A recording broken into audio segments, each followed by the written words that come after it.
Hello everyone. तो Nifty ने आज भी उन्हीं लेवल्स के आसपास काम किया जिन लेवल्स को हमने अपनी कल की वीडियो के अंदर डिस्कस किया था। मैंने आपको डायरेक्ट बोला था कि 24,100 के ऊपर मार्केट के लिए 24,168 24,170 एक रेजिस्टेंस है, और अगर 24,170 को मार्केट पार करती है तो 24,200 और उसके बाद 24,262। लेकिन आज देखो मार्केट ने कितना लेवल स्पेसिफिक काम किया। जैसे ही मार्केट ने यहाँ पे अपनी ओपनिंग दी उसके बाद डायरेक्ट हमारे इस लेवल के पास मार्केट ने रेजिस्टेंस फेस करी। उसके बाद देखो कितना सटीक मार्केट ने यहीं पे सपोर्ट लिया जिनको हमने ऑलरेडी डिस्कस किया था। उसके बाद दोबारा से यहीं पे मार्केट ने रेजिस्टेंस फेस की, उसके बाद दोबारा इसको क्रॉस करने की ट्राई करी, नहीं कर पाई, और नीचे की ओर यहां पे दोबारा से मार्केट ने अपना ये वाला सपोर्ट तोड़ दिया। उसके बाद दोबारा से इसको क्रॉस करने की कोशिश करी, लेकिन यहां पे मार्केट इसको क्रॉस नहीं कर पाई। लेकिन कितना लेवल स्पेसिफिक काम हुआ, और अगर आप लोगों ने कल की वीडियो देखी होगी तो आपको पता होगा कि इन लेवल्स के बारे में हमने डिस्कस किया था, और ये लाइंस मैंने अब नहीं ड्रॉ करी, ये कल की है। अब हम कल के लेवल डिस्कस कर लेते हैं। सबसे पहले तो आपको ग्लोबल मार्केट का ध्यान रखना है और क्रूड का ध्यान रखना है। अगर ग्लोबल मार्केट्स हमारी पॉजिटिव रहती हैं और क्रूड हमारा नीचे रहता है, उसके अंदर कोई स्पाइक नहीं आता, तो यहां पे कल मार्केट पॉजिटिव मूवमेंट दिखा सकती है। 24,100 के ऊपर जाने के बाद सेम वही वाले लेवल्स इंटैक्ट हैं जो हमने ऑलरेडी अपनी वीडियोस के अंदर डिस्कस किए थे, क्योंकि मार्केट ने यहां पे किसी भी साइड का मूव नहीं दिया। ना तो मार्केट ने इनके ऊपर क्लोजिंग दी है और ना ही इनको ढंग से तोड़ा है, इसलिए यही वाले लेवल्स इंटैक्ट रहने वाले हैं कल वाले। 24,100 के ऊपर मार्केट के लिए 24,170 और उसके बाद 24,262 का लेवल आपको ध्यान रखना है। अगर मार्केट के अंदर तेजी आती है तो मार्केट अपने इन लेवल्स की ओर मूव कर सकती है,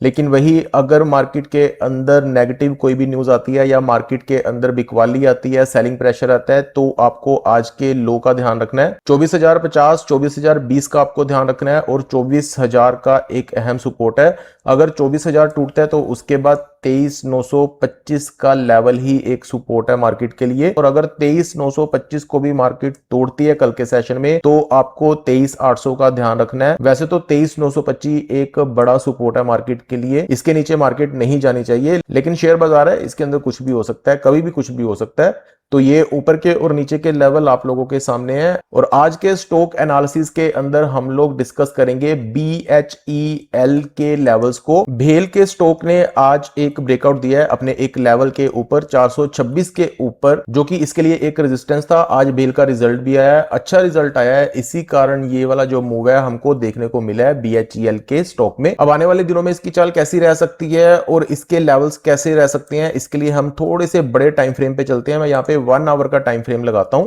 ये देखो यहाँ पे इसने कितना एक शानदार ब्रेकआउट दिया है, लेकिन ये ब्रेकआउट सस्टेन करेगा या नहीं ये आने वाले दिन ही तय करेंगे। सबसे पहले तो आपको एक चीज ध्यान रखनी है कि 426 का लेवल ये सस्टेन करके रखे। जितना टाइम ये इसके ऊपर स्पेंड करेगा उतना ही इसके 450 और 500 की तरफ जाने के चांसेस बढ़ेंगे। अगर ये 426 का लेवल दोबारा तोड़ता है तो ये दोबारा से नीचे की ओर आ सकता है, और नीचे की ओर इसके सपोर्ट जो है 323 के पास एक बड़ा सपोर्ट आ रहा है, और उससे पहले छोटे मोटे हैं जैसे 380 का सपोर्ट आ गया, लेकिन एक ढंग ढांग का सपोर्ट जो है 323 324 के आसपास ही आ रहा है। इसको मैं थोड़े से और बड़े टाइम फ्रेम पे अगर लेके चलूं तो फॉर एग्जांपल मैं यहाँ पे 1 डे का टाइम फ्रेम लेता हूं। इसमें देखो स्टॉक के अंदर कैसा मूवमेंट आ रहा है, और इसने अपनी एक नीचे से ट्रेंड लाइन को छोड़ दिया है। जब कभी स्टॉक ऐसे मूवमेंट में हो ना तब वहां पे थोड़ा सा डर भी लगता है, क्योंकि हो सकता है कि ये दोबारा घूम फिर के अपनी इस ट्रेंड लाइन को टच करने के लिए आ जाए।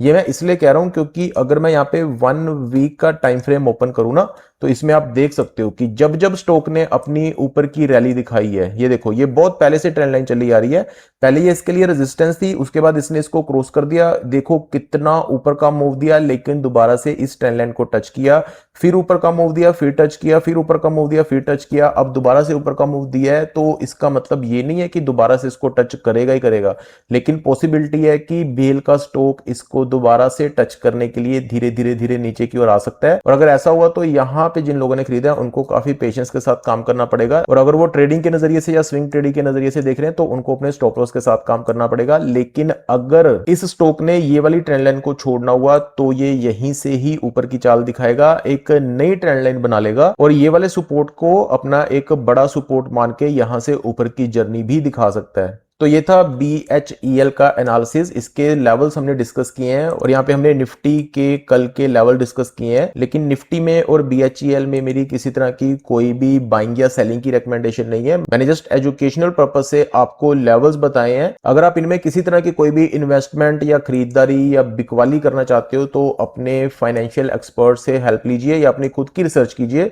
उसके बाद ही स्टॉक मार्केट के अंदर कोई पैसा लगाइए। And stop loss is must, stop loss के बिना कभी भी स्टॉक मार्केट में काम मत करिए, क्योंकि एक स्टॉप लॉस ही है जो आपके पूरे पोर्टफोलियो को वाइप आउट होने से बचा सकता है। और आने वाले दिनों में हम और भी स्टॉक एनालिसिस लेके आएंगे, एजुकेशनल वीडियोस लेके आएंगे और साइड बाय साइड हमारी कैंडलस्टिक पैटर्न की सीरीज कंप्लीट हो चुकी है इसी चैनल पर और चार्ट पैटर्न की सीरीज हमारी कंटिन्यू है। आफ्टर दैट हम लोग सेटअप लेके आएंगे एंड ऑल दैट स्टफ, जितना भी आपको नीड है सारा का सारा कंटेंट आपको इसी चैनल पर मिलने वाला है। तो आने वाली कोई भी वीडियो आप लोगों से मिस ना हो, इसके लिए आपको चैनल को सब्सक्राइब करना पड़ेगा। So do subscribe the channel. मिलते हैं नेक्स्ट वीडियो में। Thank you so much.